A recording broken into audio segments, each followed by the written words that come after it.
Ja. Jeg må gjøre et lite innslag om lovene.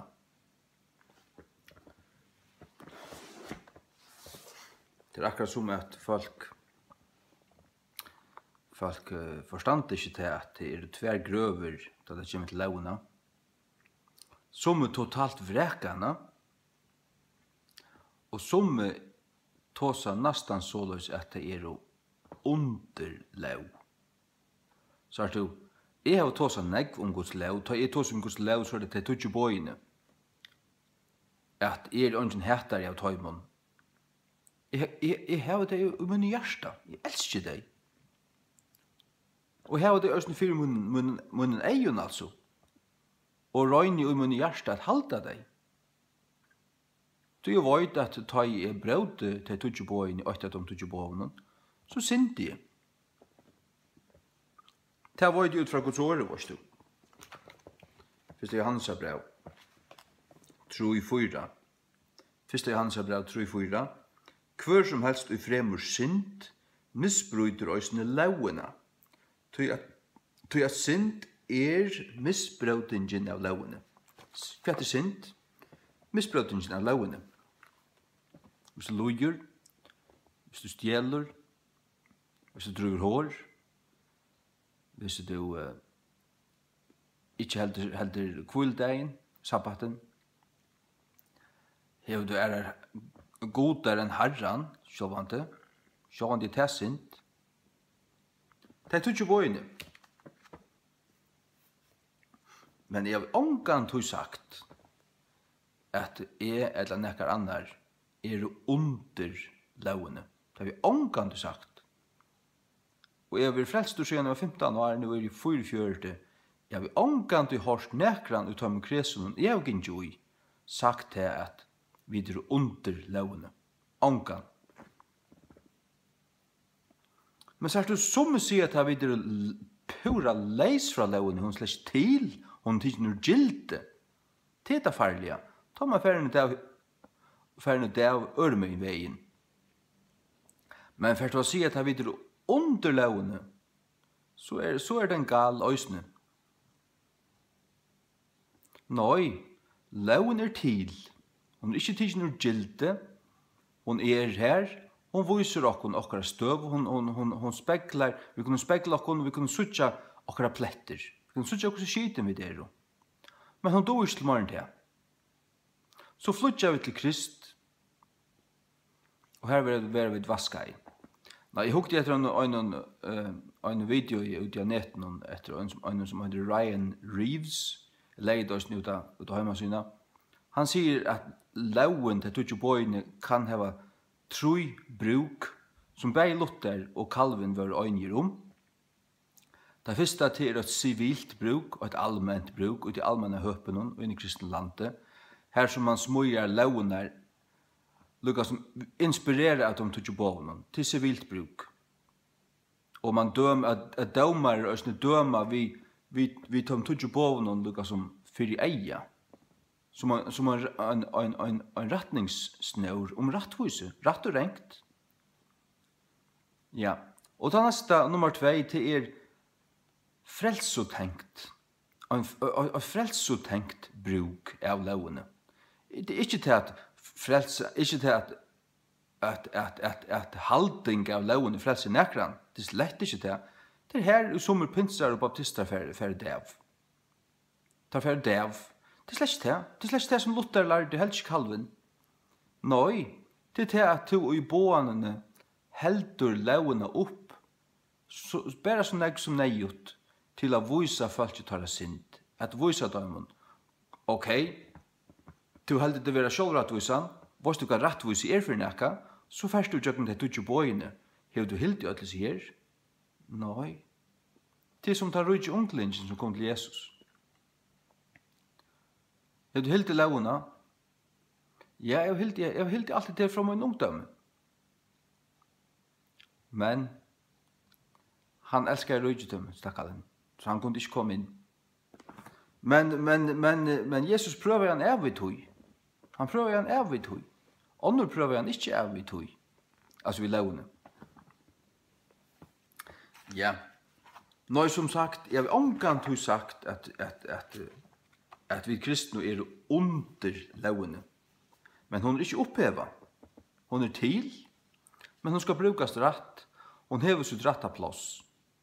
Ja, nummer 2 var så frelst og tenkt, og nummer 3 var til som en retningssnører og i løyvnen kjøtt til tryggvande.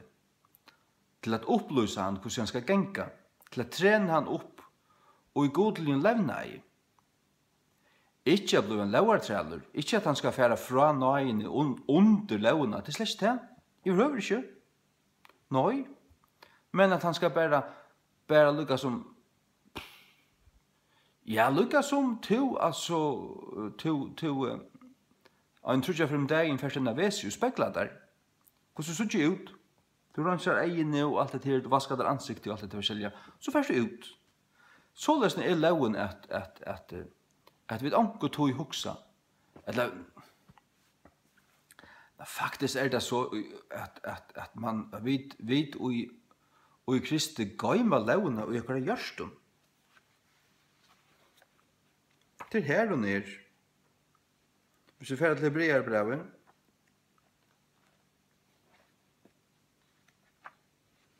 Hebreerbrevet 8:20. Hebreerbrevet 8:20. Her citerar han Esekiel. Esekiel profeterar om den nudja sottmalan. Her stendur såleis Hebreerbrevet 8:20. Til at hesen er sottmalen som evangera vi Israels hus etter tordeanar, sier Herren.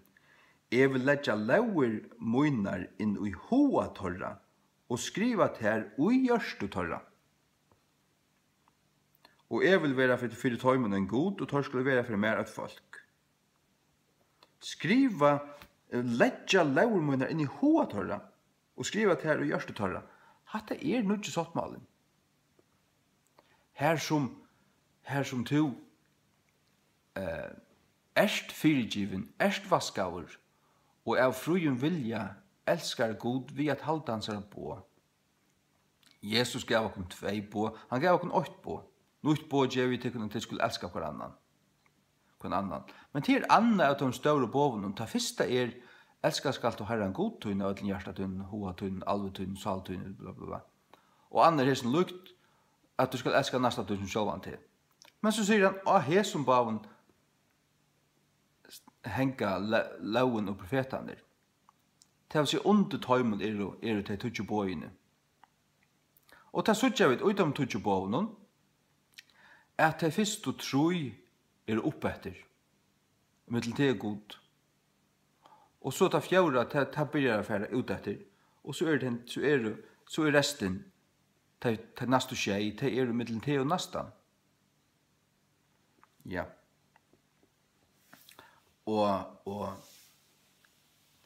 Men vi er ikke under lov.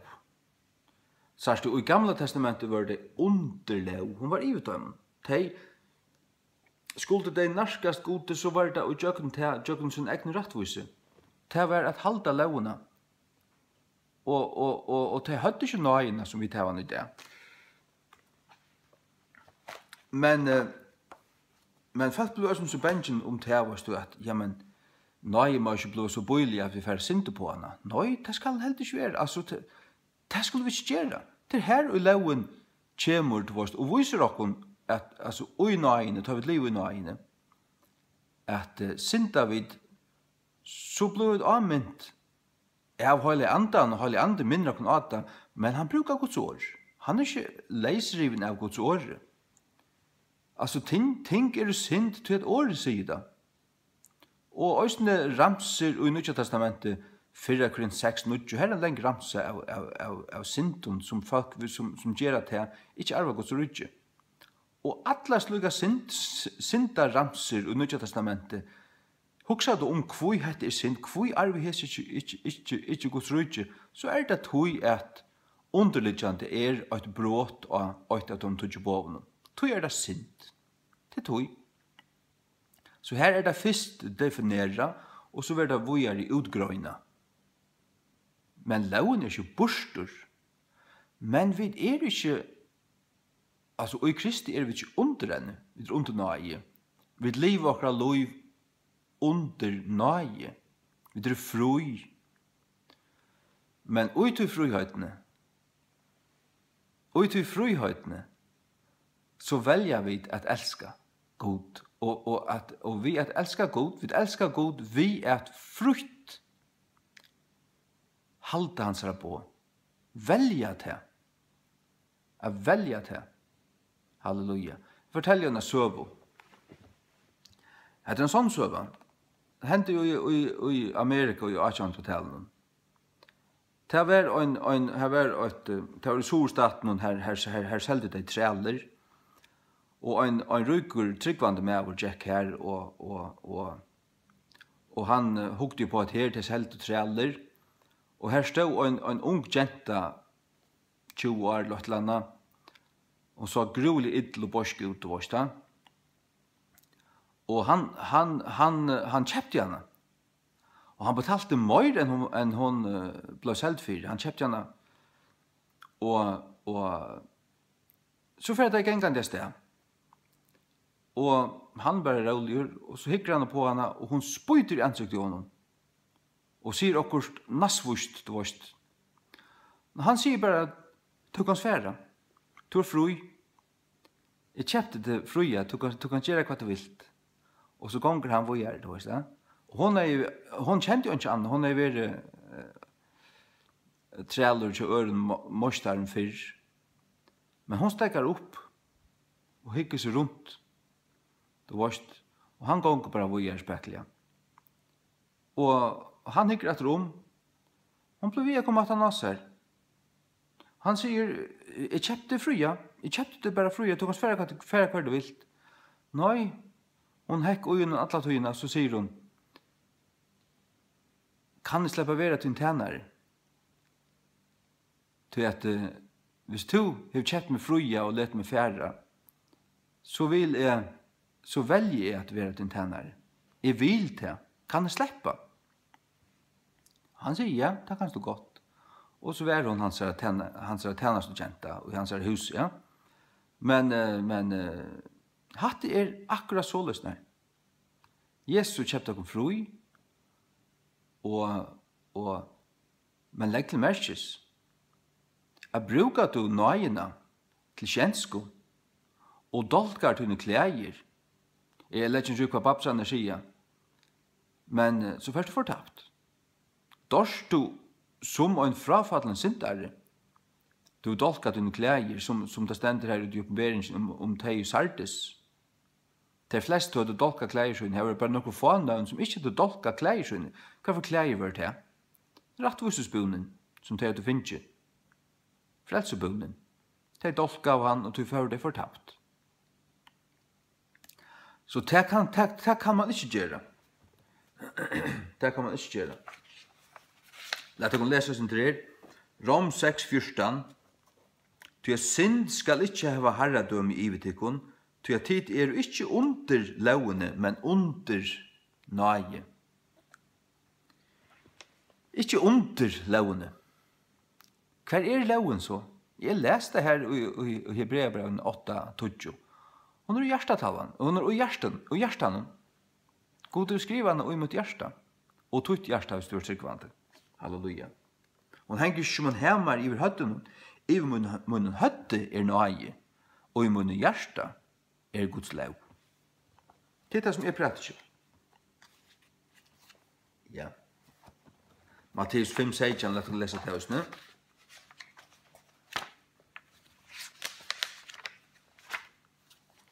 Husk ikke at kommet at øya lovene. Think not that I am come to destroy the law. Edla profetene ikke kommet at øya, men at oppfylla.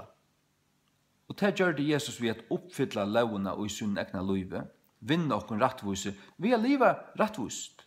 Ved at liva etter lovene og i sin løyve, og så djeva sitt løyv. Så som oppfyllte han lovene. Og så tar vi videre i Kristi, og han i okken, så loven oppfyllt i okken og okkara vegna, og videre i laten hans rattvise. Men så innskjer han og vil han at vi lever her etter, og gjør vi det ikke, dodger vi dolka av en klæven, eller dodger vi frafallen, her som vi tar avnokta okra frels og avnokta trunna, så færer vi ikke til himmels. Nei. Men vi må ikke synde på nøyene. Til synd misbrødingen av lovene. Så vi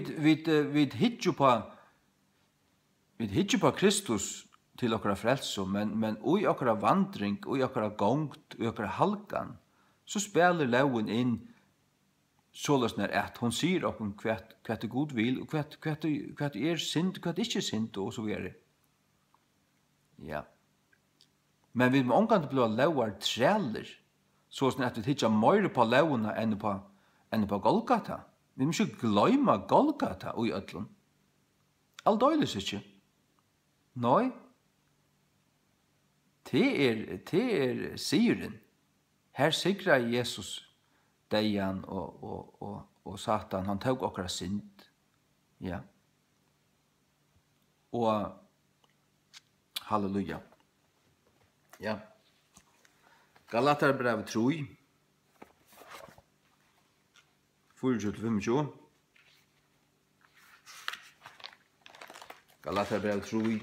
24-25. Hvers vegna loven var okkara skolamostare, okkara skolalærare kan man säga, schoolmaster, skolamostare, til å føre okkon til Kristus, at vi måtte være rettforstgjørte vid trygg. Men etter at trygg er kommet, vi ikke langer under en skolamostare. Vi ikke langer under lovene. Ikke under lovene, under nøye. Men ikke lovleser, og jeg heter ikke Guds lov, jeg elsker Guds lov. Hun ikke oppheva. Jeg lever ikke mot lov som om loven ikke til, men hun ikke i min høtte som en hemmere. Men hun sier meg hva Gud vil, og det vil jeg. Det vil jeg. Jeg vil halda Guds lov. Jeg vet at det er det eneste rette. Jeg vet at det er sinte hvis jeg brød Guds lov. Og gjør jeg det, så gjør jeg det å få det vaska og få det oppgjørst ved Gud og be Jesus om vasking. Og så det røyner atter. Så kan jeg røyner frem etter, og atle meg ikke sint atter. Galaterbrevet 5, 3-4. Ja. Til at jeg vittner for hver mann som omskåren, at han skuldnare til å gjøre alle lovene. Gjøre til å si inna, utføre, fremja alle lovene. Kristus våren tikkun av ångare virkene. Hver som helst av tikkun og rettvisgjørde vi lovene. Tidder fallner fra nøyene. Så du, problemet vi Galatara månjøten, til det som alt Galatara brevet handlar om, til det at du tidder egin fra Guds nøye, til du tidder egin fra Kristi, til fullgjørda versen, og være farne til å omskåre seg, og farne til, vi må halda lovene, vi må 100% og ta være fullkomelig farne fra Kristi under Moses. Så du ta det gale. Det er det som vi må passa vel på, ikke henter. Så her två vantar. Man tåsar om og enskun antinomianism. Antinomianisma. Det de som antilov. Det de som heter lovna. Og så en annan vant, eller et annan som øyder å være bliven fariseere, eller lovar træler. Det heller ikke godt. Men sannløgjen her i middelen. Og som Luther sier at man skal bo av bæglov og nøye. Altså man byrjar ved lovene først, lukka fram, men man brukar lovene som nøyut, hvis det nøyut. Man brukar lovene da man i for sjølvrattvisen personen, som trøst av sin egen rattvise. Så ta i det byrjar suttja til at det syndarar. Så pjøs du ikke lovene mer, så har hun gjør så gagn. Som det stod her vi løser det, at loven okkara skolamostare, loven bare lærer okkon, viser okkon, hun egentlig avdugar okkon, og så gjør hun bare til at vi flytter til Kristus. Til loven avdugar og viser okkon som syndarar. så færer vi til Kristus vi har synd, og være vasket og frelst. Ja, men vi som frelst, vi lever under nøyene. Vi hittar på kåparormen, som litt opp i øyemørsene, og han som hyggur, han skal liva. Og vi blir vi hittar her. Og som Moses hevja jeg opp ormen i øyemørsene. Vi må elska Golgata, elska Jesus, og elska hans lov. Elska Guds lov. Det sier David nekvastand i salmen. Han, og hvordan jeg elsker tunna lov, sier han i salmen til Nøyjan. Jeg elsker Guds lov. Johannes 3,16, til jeg så elsker, hva sier jeg? Hva skal klokken halvgånd tal, vi så trøtter. Jeg minnes ikke at jeg skulle lese. Hva var det? Jeg får det til Johannes. Ja, Johannes 3,14. Og en som Moses hevja jeg opp ormen i øyemørsene, enn ta så løs som av menneskesåner vil hevja jeg opp. Til tar han hevja jeg opp av krossen. Halleluja. Han vil hevja jeg opp akkurat som Moses hevja opp ormen i øyemørsene. Ta var det bjergei som var biten av ormen, høgormen. Og til og i andalinn forstand er vera biten av syndene, og de døy jo, men de som hukte på den ormen som Moses hevja opp, de levde. Nå Jesus hevja opp, vi sitter ikke og stærer på en kross og en kyrkje eller noe sånt, men vi sitter og gjør anda, vi gjør troer eia, hittar vi på Golgata, Jesus Kristus fullgjørda verk, og til grøyer okra sal, til teker syndene ur okkon, til vaskar okkon, halleluja. Vi trygg hva hans fullgjørda verk. Men så og levna innom, liva som det hevar gode, hevar det gode av et liv og synd, likva og bedreia og stjalla og druva hår og alt det der. Kunne vi være tryggvandi og livet på den måten, da kunne vi slett ikke. I vil høyre ikke. Så at til det, vi er ikke under lov, men under nøye, men vi er ikke lovleis, og loven er ikke oppheva. Nei, alt som god taler er evigt, det stender vi evigt, derfor omgang vi nekrant høy. Og loven hever enda gagn, hon er akkurat skolamorster til å føre oss til Kristus. Men ungen veru rattvisgjørter, eller frelstur vi verskun lovaren der. Det er tås han Romer brev 6, nekvom, 6 og 6. Men vi veru rattvisgjørt frelst vi trygg av Jesus.